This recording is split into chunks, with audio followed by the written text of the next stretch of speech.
un gigantesque brasier qui s'étend sur 5000 km. Imaginez 10 000 bombes comme celle qui a explosé à Hiroshima.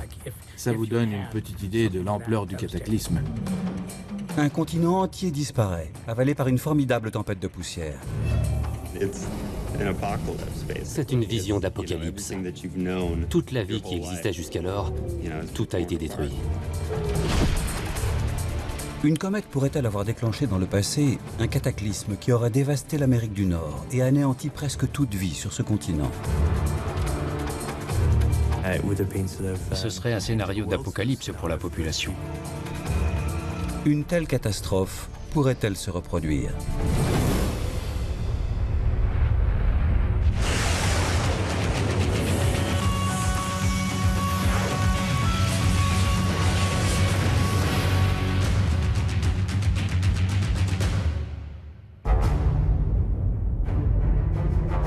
Il y a 13 000 ans, une comète de 5 km de diamètre entre brutalement dans l'atmosphère terrestre. Soudain, elle explose au-dessus de l'Amérique du Nord, libérant une puissance de 20 millions de mégatonnes, supérieure à ce que représenterait la détonation simultanée de toutes les charges nucléaires fabriquées à ce jour. L'explosion est suivie d'un déluge de fragments incandescents qui vont retomber sur le continent.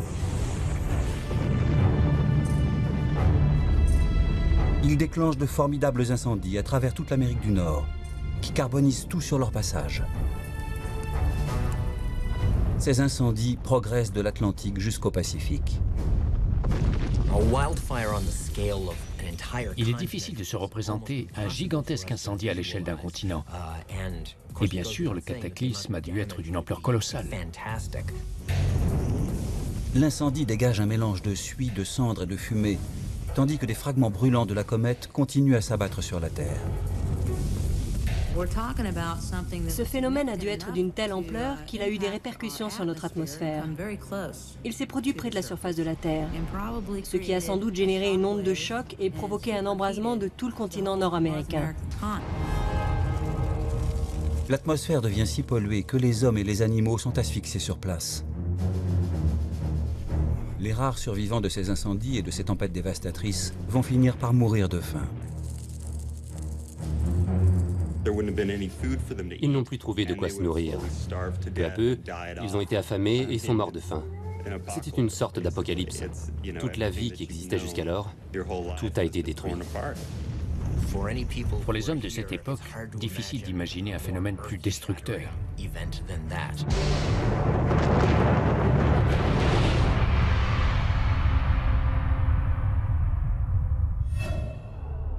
Si une comète est bien à l'origine de ces incendies et de ces tempêtes, elle serait responsable de l'une des plus grandes extinctions de masse de l'histoire de notre planète.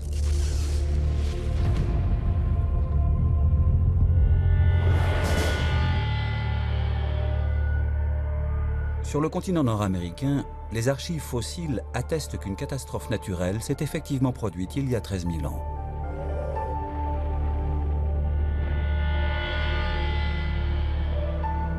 Les chercheurs ont observé qu'à cette période, environ 80% des grands mammifères comme les mammouths ont disparu, ainsi que la population des clovis datant de l'âge de pierre. Les clovis étaient les pionniers de l'âge de pierre. D'après les archives géologiques, il n'y a plus aucune trace d'eux au-delà de 13 000 ans. Ils ont brusquement disparu. Les mammouths laineux, les mastodontes, les smilodons, toutes ces bêtes qui font rêver les enfants. Elles sillonnaient les plaines et ravageaient tout. Voilà les animaux que chassaient nos ancêtres. La mégafaune qui existait à la fin du dernier âge glaciaire, notamment les mammouths et les mastodontes, a disparu de façon brutale, c'est attesté. Et la civilisation des clovis s'est éteinte à la même période. Ce sont les derniers hommes sur le territoire de l'Amérique du Nord à avoir connu la faune de l'âge glaciaire. Cette disparition brutale d'hommes et d'animaux reste un phénomène mystérieux. Quelle pourrait être la cause d'une extinction d'espèces aussi brutale sur le continent nord-américain? Depuis des décennies, les scientifiques émettent des hypothèses pour tenter de percer ce mystère. Selon une théorie répandue, pour se nourrir, les clovis auraient chassé ces animaux jusqu'à leur extinction perturbant ainsi la chaîne alimentaire. D'après une autre théorie, une pandémie aurait entraîné la mort des hommes et des animaux. Selon d'autres chercheurs encore, à la fin du Pléistocène, un important dérèglement climatique aurait plongé la Terre dans un âge glaciaire. Les forces de la nature peuvent être extrêmement destructrices. Elles ont sans doute provoqué la plupart des extinctions de masse survenues dans le passé. Nous sommes sous l'influence de phénomènes extraterrestres. Il faut toujours garder cela en tête. Nous subissons l'influence des forces cosmiques et certains phénomènes, certains grands accidents, semblent arriver de nulle part. Pendant longtemps, aucune preuve tangible n'a été fournie pour expliquer le cataclysme qui s'est produit en Amérique du Nord il y a 13 000 ans. En 2007, un groupe de chercheurs de différentes institutions américaines propose une nouvelle théorie. La cause de ce cataclysme ne proviendrait pas de la Terre, mais de l'espace, la chute d'une comète. Selon ces chercheurs, l'explication la plus probable serait celle d'une comète qui explose au moment de son entrée dans l'atmosphère terrestre. Ils affirment que les fragments de la comète auraient déclenché des incendies et des tempêtes de poussière gigantesques. Cela expliquerait la disparition soudaine d'une bonne partie de la vie sur le continent.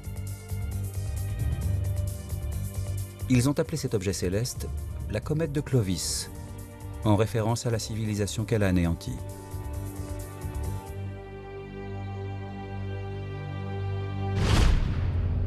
La théorie de la comète est tout à fait fondée. En effet, comètes et astéroïdes constituent depuis toujours une menace pour la Terre. Des comètes qui bombardent la Terre? Oui, elles ont sans doute fourni une bonne partie des matériaux à base de carbone, ainsi que de l'eau, qui ont permis la naissance de la vie il y a environ 3,9 milliards d'années. C'est grâce à elles que nous existons. Elles ont permis seulement aux espèces les plus adaptables de continuer leur évolution. Chaque année, des centaines de comètes et d'astéroïdes entrent comme des bolides dans l'atmosphère terrestre. La plupart se désintègrent avant d'atteindre la surface. Quand on pense à cette menace, il faut garder à l'esprit qu'il s'agit d'une explosion d'une puissance 2 fois supérieure à celle de la bombe larguée sur Hiroshima.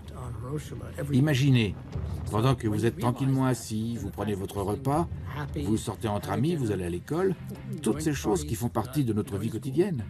Et pendant ce temps, chaque année, ces phénomènes cosmiques ont lieu au-dessus de nos têtes. Au cours de l'histoire, certaines comètes ont provoqué des bouleversements violents sur la Terre. Il y a 65 millions d'années, une comète ou un astéroïde a anéanti les dinosaures, permettant à des mammifères plus adaptables de poursuivre leur évolution plus facilement. Nous devons notre existence et notre place au sommet de la chaîne alimentaire à l'un de ces objets célestes. Ils ont fait disparaître nos principaux concurrents voilà 65 millions d'années. L'impact a été colossal. Cela a provoqué un choc climatique et déclenché un incendie gigantesque. Il y a un siècle, un mystérieux phénomène cosmique a été à l'origine d'un cataclysme de grande ampleur. Région de la Tunguska, en Sibérie orientale. Le 30 juin 1908, une formidable explosion déchire soudain le ciel. Une comète entre brutalement dans l'atmosphère et explose avant d'atteindre le sol. Cette explosion libère une énergie estimée à 10 mégatonnes, soit 1000 fois celle de la bombe atomique larguée sur Hiroshima. Elle a explosé à 8 km environ de la surface de la Terre. Le souffle de l'explosion a littéralement rasé les arbres, sauf dans la zone de l'épicentre. Les gens des régions alentours ont été balayés par le souffle. Les rennes ont été brûlées et les arbres décapités. Ils étaient tombés sur le sol comme des fétus de paille jetés à terre. C'était l'apocalypse. Beaucoup de gens ont succombé aux répercussions de cet événement. Voilà le genre de scénario catastrophe venu de l'espace, susceptible de se produire à tout moment. En voyant ces images de la taïga sibérienne dévastée, on réalise l'ampleur du cataclysme provoqué par l'explosion de la comète. Plus de 60 millions d'arbres ont été brûlés et arrachés, sur une superficie de 2000 km². Quand la comète de Tunguska est entrée dans l'atmosphère, c'était comme un mur de briques. Au lieu de heurter la Terre, elle est entrée en collision avec l'air comprimé dans l'atmosphère. C'est un peu comme une explosion nucléaire dans le ciel sans la radioactivité. C'était comme un lance-flamme dirigé droit vers la Terre, et parallèlement, une onde de choc s'est propagée à la surface. En 1908, seules quelques centaines de personnes peuplaient la Tunguska.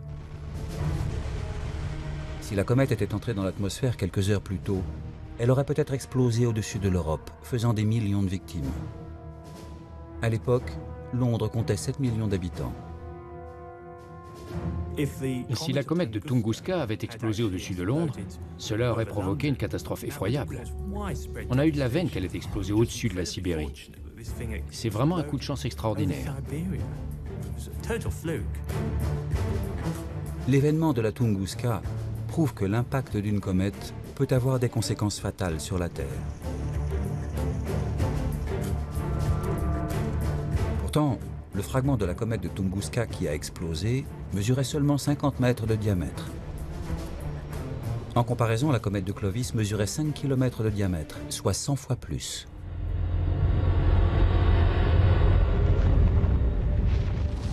Ce qui est arrivé dans la Tunguska n'est rien comparé au phénomène qui a provoqué la disparition brutale des hommes et des animaux il y a 13 000 ans. Ce cataclysme était d'une ampleur sans précédent et il a dû toucher une grande partie du continent nord-américain. L'explosion d'une comète de grande taille dans l'atmosphère est-elle capable d'anéantir un continent entier?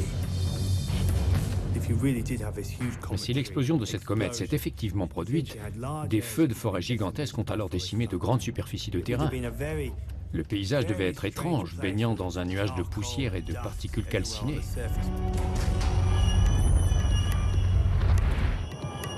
Une comète peut-elle être à l'origine de la destruction de la vie sur le continent nord-américain il y a 13 000 ans? Depuis longtemps, les scientifiques cherchent des preuves pour établir le lien entre la comète et le cataclysme en question. Les recherches ont commencé par une découverte étonnante faite en 1966. Les strates rocheuses datant d'il y a 13 000 ans recèlent un témoignage singulier, une couche noire riche en carbone d'une dizaine de centimètres. On retrouve cette même couche géologique dans d'autres sites archéologiques liés au Clovis, disséminés de Caroline jusqu'en Californie. Les scientifiques ont surnommé cette couche le Black Mat, le tapis noir. Ils sont convaincus qu'il détient le secret du cataclysme qui a presque anéanti le continent nord-américain. Il y a 13 000 ans, un phénomène d'une ampleur sans précédent a fait disparaître presque toute vie en Amérique du Nord. Les animaux préhistoriques, comme les mammouths et les smilodons, ont été anéantis, ainsi que la civilisation des Clovis. À un moment donné, tous les vestiges des Clovis, notamment leur silex taillé, et tous les ossements d'animaux disparaissent des archives géologiques. La disparition de la civilisation des Clovis marque la fin de la colonisation humaine en Amérique du Nord. Il faudra attendre un siècle peut-être avant que les hommes ne remettent le pied sur ce continent. Les archéologues appellent Clovis les premiers groupements humains qui ont colonisé il y a 13 000 ans le territoire des États-Unis actuels. Les Clovis nous ressemblaient sans doute. Ils venaient peut-être d'Asie, ils étaient peut-être les lointains ancêtres des Indiens d'Amérique. Ils avaient sans aucun doute les mêmes capacités intellectuelles que nous. Ils nous ressemblaient. Mais ils vivaient dans un monde qui était bien sûr très différent du nôtre.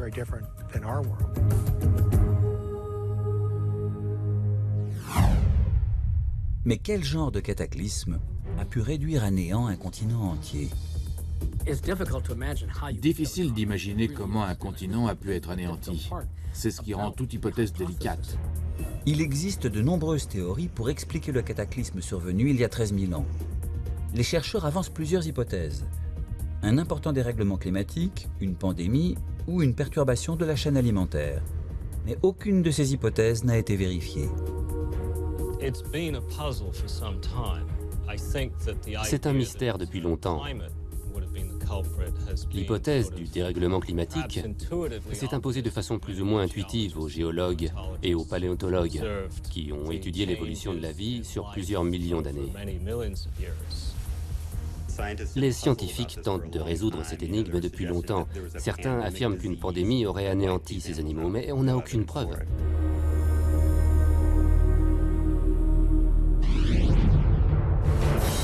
Une chose est sûre, une catastrophe naturelle majeure s'est produite. Et elle a entraîné l'une des plus grandes extinctions massives de l'histoire de la planète. En 2007, un groupe de chercheurs formule donc cette nouvelle théorie. La chute d'une comète serait le facteur central d'une suite de réactions en chaîne qui aurait anéanti hommes et animaux. C'était un scénario de fin du monde pour ces hommes. Si une comète a effectivement explosé il y a 13 000 ans, ce phénomène a sans doute laissé des traces. Les chercheurs ont exploré en premier lieu la piste géologique.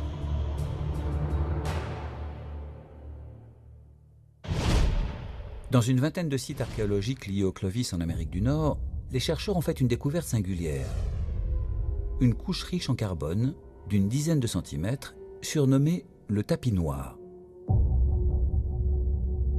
Cette mystérieuse strate rocheuse date de 13 000 ans environ, ce qui laisse penser qu'elle pourrait être liée à l'extinction massive. Au-dessous du tapis noir, on a retrouvé des ossements de mammouths et des objets appartenant à la civilisation des Clovis.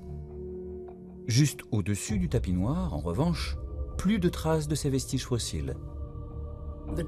Les signes révélateurs présents à cette frontière géologique laissent penser qu'un événement s'est produit. On a trouvé d'autres indices, des vestiges fossiles dispersés à travers la région.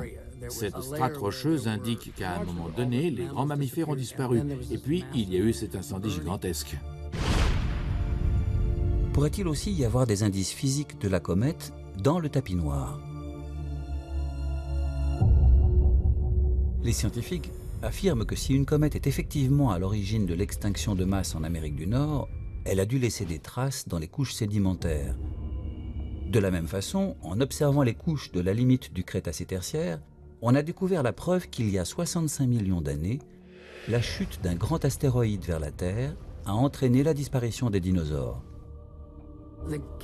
Quand on observe les archives géologiques, la limite du Crétacé tertiaire correspond à une période où 35% environ des espèces animales ont disparu de la Terre.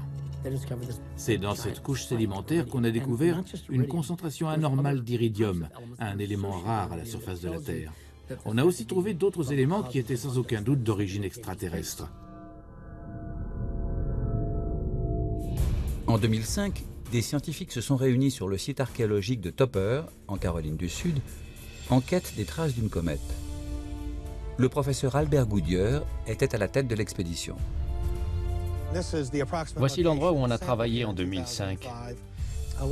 On a prélevé de nombreux échantillons de magnétite, visiblement d'origine extraterrestre. Et ces éléments sont présents sur plusieurs sites liés au Clovis.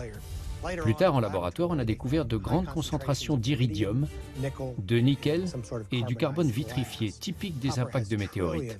Et ce carbone contenait de très fortes concentrations de nanodiamants.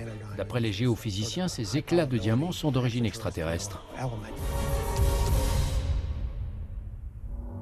Comme ils l'ont eu dans la limite du Crétacé tertiaire, les chercheurs ont désormais la preuve que la chute d'une comète ou d'un astéroïde est à l'origine de l'extinction de la vie en Amérique du Nord.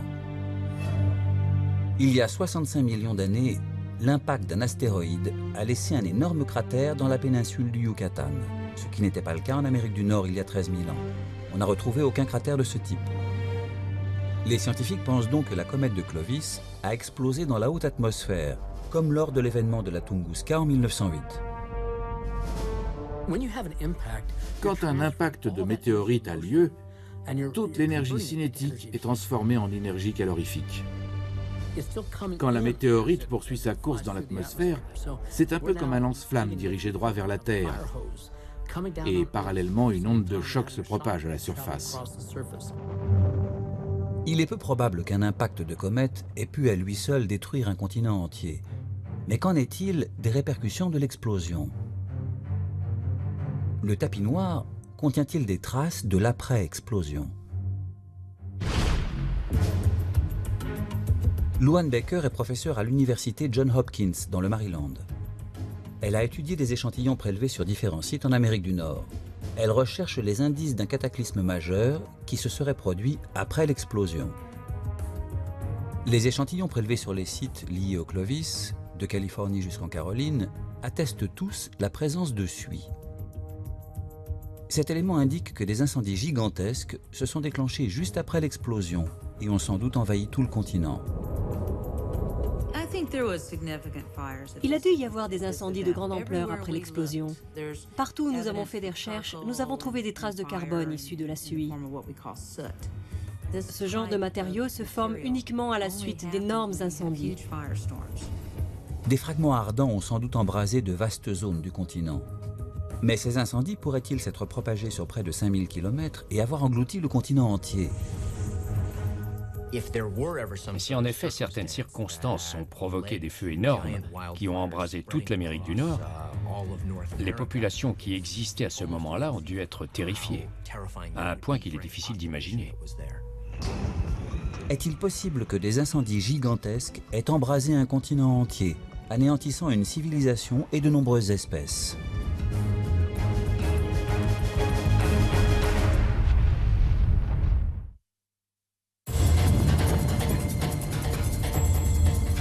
Il y a 13 000 ans, un impact de comète s'est produit au-dessus de l'Amérique du Nord.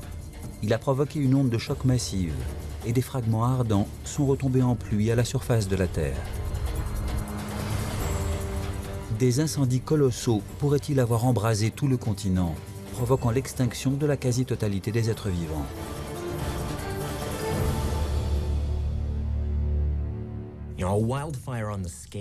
Il est difficile de se représenter un gigantesque incendie à l'échelle d'un continent. Et bien sûr, le cataclysme a dû être d'une ampleur colossale. Les grands incendies de forêt sont l'une des forces les plus destructrices de la nature. Ils franchissent les rivières, ravagent les prairies et les bois, embrasant tout sur leur passage quand ils sont attisés par des vents violents. Mais pourrait-il se propager sur près de 5000 km et détruire ainsi tout un continent? Un ouragan est terminé en un jour et demi.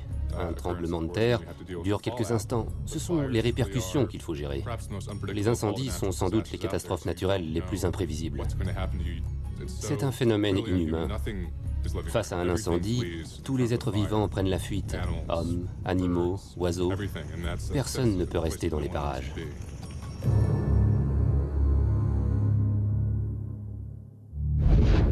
Si l'Amérique du Nord a bien été ravagée par les flammes il y a 13 000 ans, il s'agissait peut-être de l'incendie le plus gigantesque qu'ait jamais connu la planète.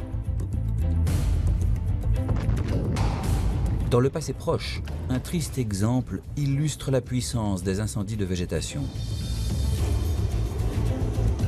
En 2007, un des incendies de forêt les plus destructeurs depuis un siècle a ravagé la Californie du Sud. Quiconque a vécu un de ces incendies comprend la gravité de la situation et la rapidité de propagation des flammes. Le feu se déclare brutalement et il n'y a pas grand-chose à faire pour se sauver. On peut vite se trouver pris au piège et on n'arrive plus à s'échapper.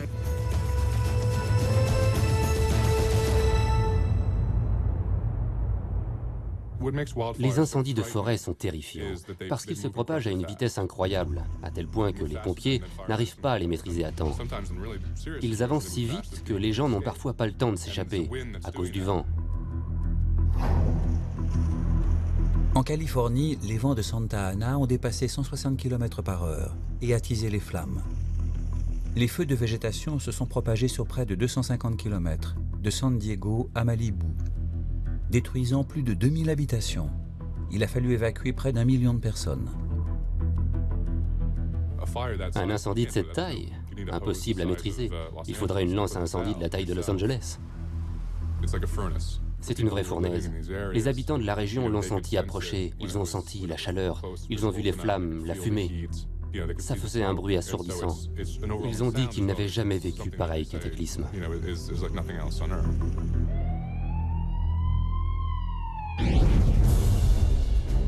Si ces feux se propageaient sur tout le continent, le scénario serait catastrophique. Les incendies survenus il y a 13 000 ans ont sans doute été 200 fois plus importants. J'ai vécu en Californie. Au moment des incendies de forêt autour de Los Angeles, on voyait de la suie jusqu'à Santa Barbara, là où j'habitais. Pourtant, c'est assez éloigné. Mais la suie se propageait jusque là-bas. Le ciel était tout orange. Ça donne une petite idée de l'ampleur du cataclysme qui a ravagé autrefois l'Amérique du Nord. Est-il possible que des feux de forêt dévastent un continent entier? La comète de Clovis a peut-être créé les conditions favorables pour ce scénario.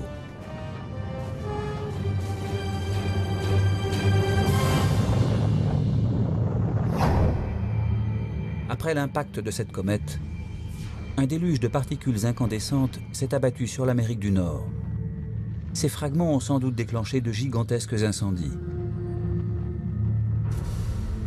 À l'époque, l'Amérique du Nord était en grande partie recouverte de forêts et de grandes prairies, propices à des incendies de végétation.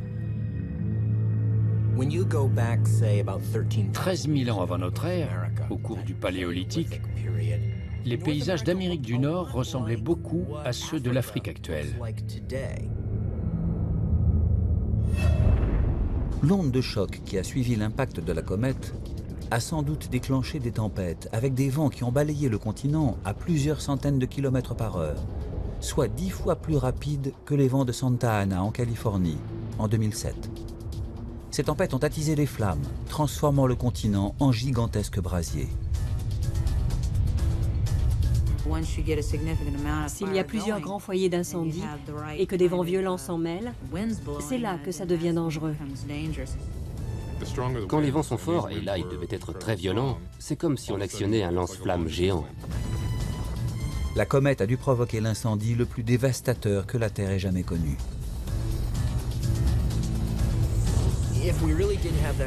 Si de tels incendies ont en effet eu lieu en Amérique du Nord, il est difficile d'imaginer un phénomène plus destructeur pour les populations de l'époque.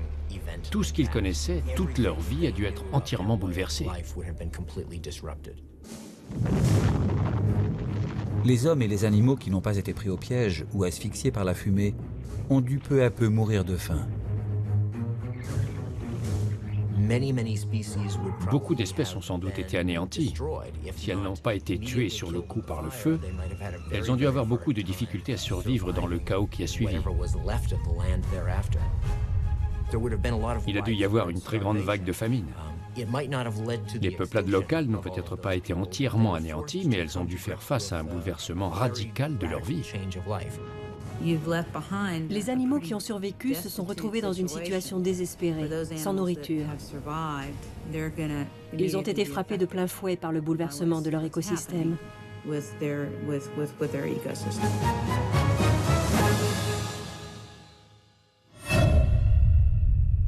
Quand les incendies s'arrêtent enfin, la civilisation des Clovis est presque réduite à néant et certaines espèces animales ont disparu à jamais.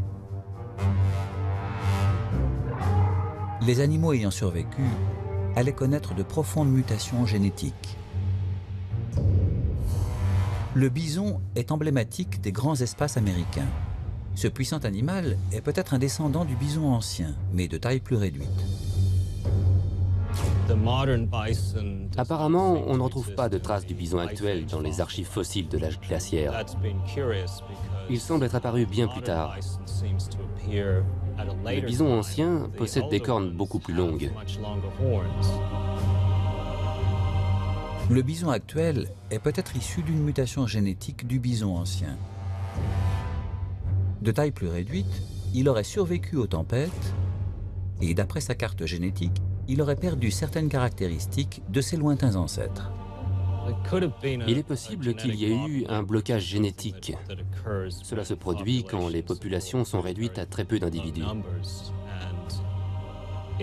Dans ce genre de situation, des mutations profondes peuvent intervenir, car le patrimoine génétique a été très diminué. Le cataclysme qui a frappé l'Amérique du Nord il y a 13 000 ans est sans doute l'un des plus grands épisodes d'extinction de masse. Les répercussions de cet événement cosmique ont peut-être créé les conditions d'un scénario qui a plongé la planète dans un autre cataclysme sans précédent.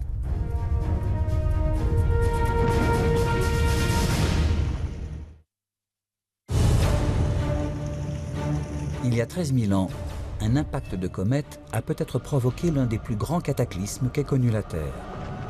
Cet événement cosmique a été suivi d'un déluge de fragments incandescents, déclenchant des incendies colossaux qui ont ravagé le continent nord-américain. C'était comme une réaction en chaîne. Les incendies déclenchés par l'explosion, la destruction de la végétation, la suie libérée dans l'atmosphère. Mais au-delà de ces incendies colossaux, l'impact de la comète a peut-être eu des conséquences plus fatales encore. Cet événement cosmique a provoqué un déluge de particules incandescentes qui sont retombées en s'éparpillant sur le continent. L'explosion a aussi libéré de grandes quantités de poussière et de fragments dans l'atmosphère. À mesure que la poussière retombait, elle s'est mélangée avec la suie produite par les incendies. Ce mélange mortel a plongé la plus grande partie du continent dans un brouillard toxique. Les rares hommes et animaux qui auraient échappé aux flammes sont sans doute morts asphyxiés par les gaz. Si l'atmosphère se charge de beaucoup de poussière, celle-ci va s'éparpiller et recouvrir la zone où a eu lieu l'explosion.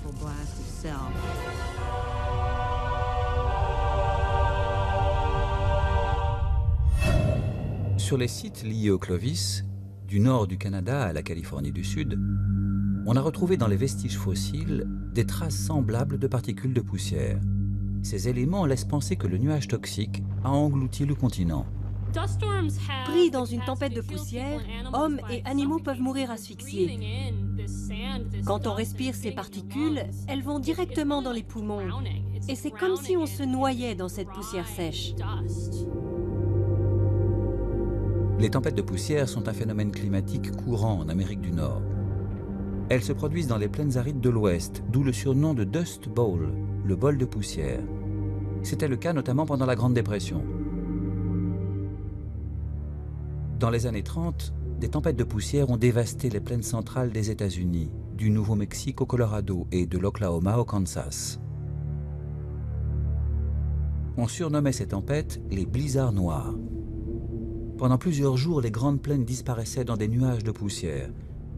Quand on était pris dans une de ces tempêtes, on ne voyait pas à plus d'1 mètre devant soi.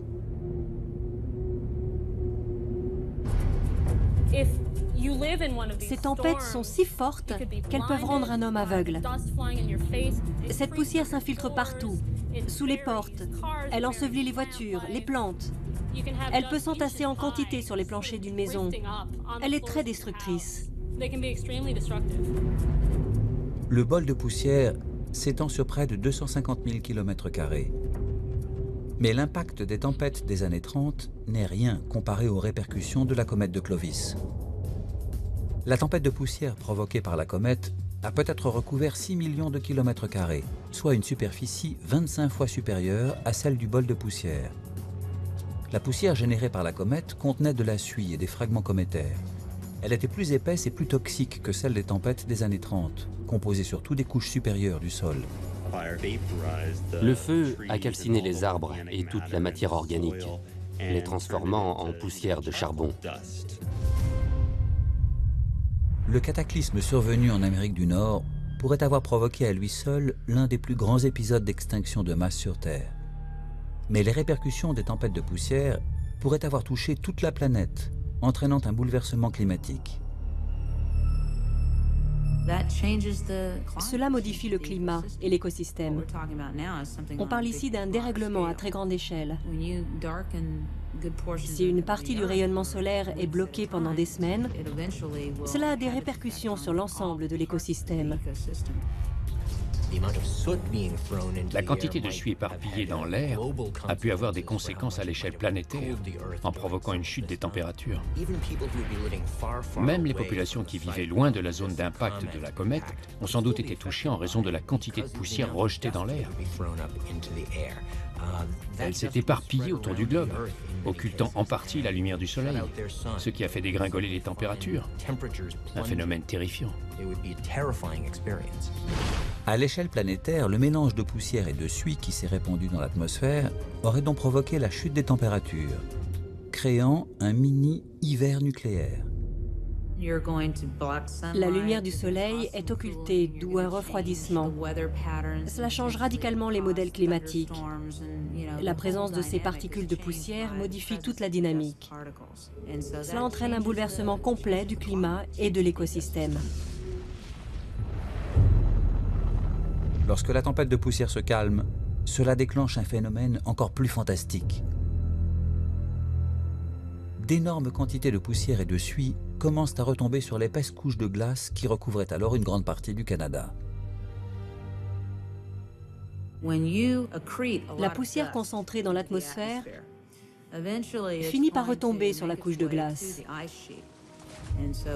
Au départ, elle est de couleur blanche, bien sûr, mais quand elle est recouverte avec ce matériau foncé, cela modifie l'action du soleil. La couche de glace est déstabilisée et cela provoque une fonte importante. L'épaisse couche glaciaire, devenue foncée, absorbe davantage la lumière du soleil. Cela entraîne la vidange partielle d'un lac glaciaire, véritable réservoir d'eau douce. Il s'agit du lac Agassiz, le plus grand lac glaciaire en Amérique du Nord, qui recouvrait une bonne partie du Canada. L'eau douce issue de cette vidange se serait déversée dans l'Atlantique Nord. La catastrophe climatique est amorcée. Si des dizaines de milliers de litres d'eau douce se déversaient dans l'océan Atlantique, on pense que c'est ce qui s'est passé, cela bouleverserait toute la circulation des océans. Cet énorme afflux d'eau douce injecté dans l'Atlantique a sans doute perturbé la circulation des courants océaniques et entraîné une chute des températures de 6 à 7 degrés en Amérique du Nord et en Europe, provoquant un âge glaciaire. Cet âge glaciaire, appelé Nouveau Dryas, dure près d'1 millier d'années. Les glaciers avancent, détruisant les forêts sur leur passage. À l'échelle de la planète, les températures chutent de 6 à 7 degrés. La chaîne alimentaire est perturbée et les populations se retrouvent affamées. Il s'est produit un bouleversement majeur, à la suite duquel la vie s'est éteinte en Amérique du Nord et en Europe du Nord. Cet événement est attesté dans les archives biologiques, climatiques et océanographiques. On en retrouve aussi la trace dans les carottes glaciaires.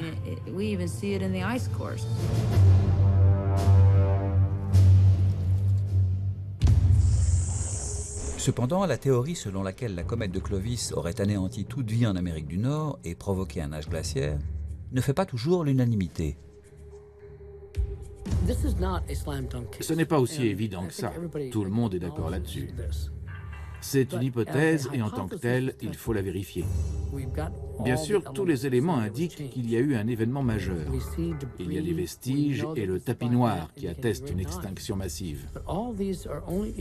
Mais ce ne sont que des indices d'un dérèglement climatique. La vraie question est de savoir qui l'a provoqué et quels en sont les processus. C'est un peu une histoire à rebondissement. On a échafaudé plusieurs théories, mais celle qui inclurait tout, c'est la théorie d'un phénomène extérieur à notre planète. Les scientifiques poursuivent leurs recherches pour tenter de découvrir la cause de l'extinction de masse survenue il y a 13 000 ans. Une chose est sûre, depuis la nuit des temps, des comètes et des astéroïdes sont entrés en collision avec la Terre, provoquant des cataclysmes majeurs. Certaines questions restent entières. Quand surviendra la prochaine comète? Quelles en seront les conséquences? Et peut-on la stopper? L'explosion de la comète de Clovis il y a 13 000 ans a peut-être déclenché l'un des plus grands cataclysmes de l'histoire.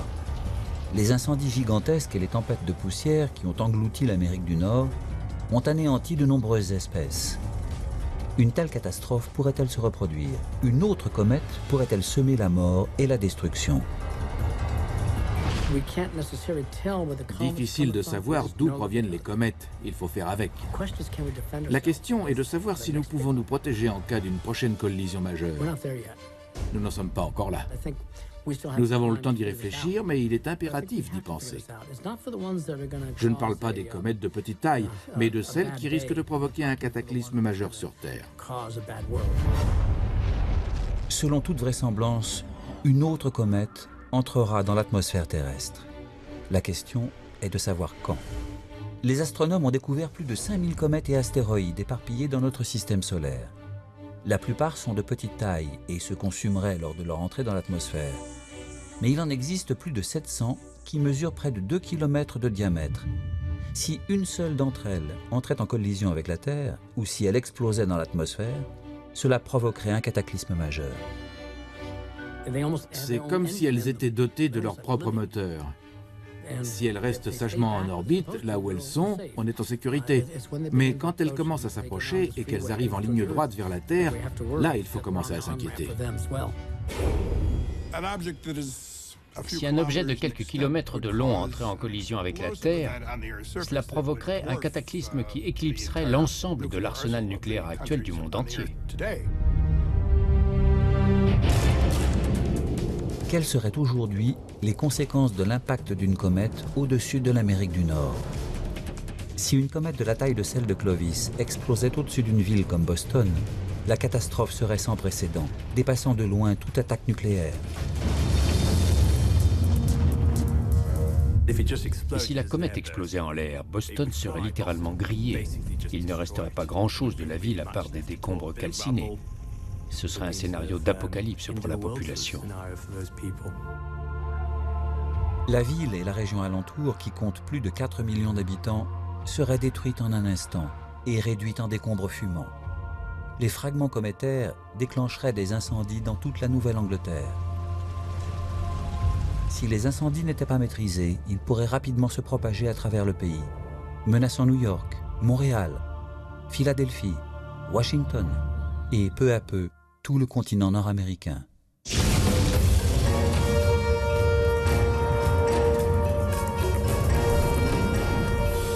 Parallèlement aux incendies incontrôlables, les débris de comètes et la suie répandue sur la calotte polaire pourraient accélérer le processus du réchauffement planétaire.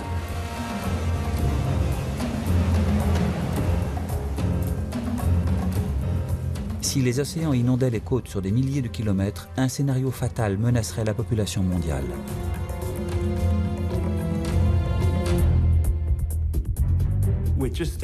On est seulement en train de prendre conscience que les comètes sont beaucoup plus fréquentes qu'on ne le pensait. Et si un jour, une grande comète fonçait tout droit vers la Terre, y aurait-il un moyen d'éviter la catastrophe? La NASA a mis en place un programme de surveillance pour observer plusieurs milliers d'objets célestes dans le système solaire. Son objectif?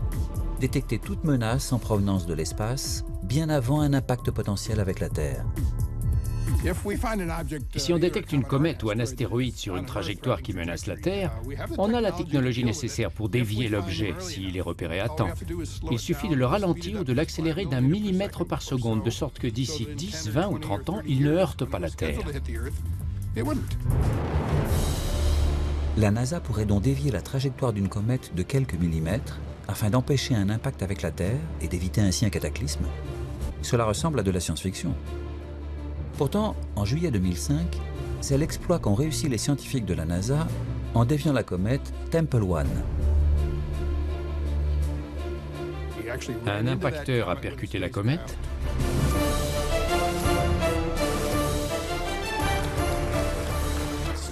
Il la ralentit un tout petit peu, assez pour modifier son orbite.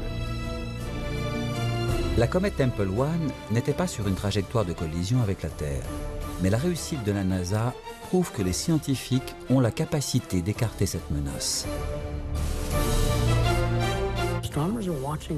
Les astronomes surveillent les objets susceptibles de se déplacer en direction de la Terre.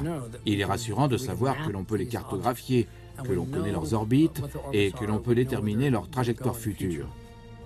La question est de savoir si on les a vraiment tous répertoriés. Il y a d'autres événements cosmiques dans la ceinture d'astéroïdes qui pourraient envoyer des objets vers la Terre. Autre question, pourra-t-on éviter la prochaine grande comète? Les astronomes continuent de scruter le ciel afin de détecter toute nouvelle menace. seule une surveillance accrue de l'espace permettra peut-être de protéger la Terre contre une nouvelle comète.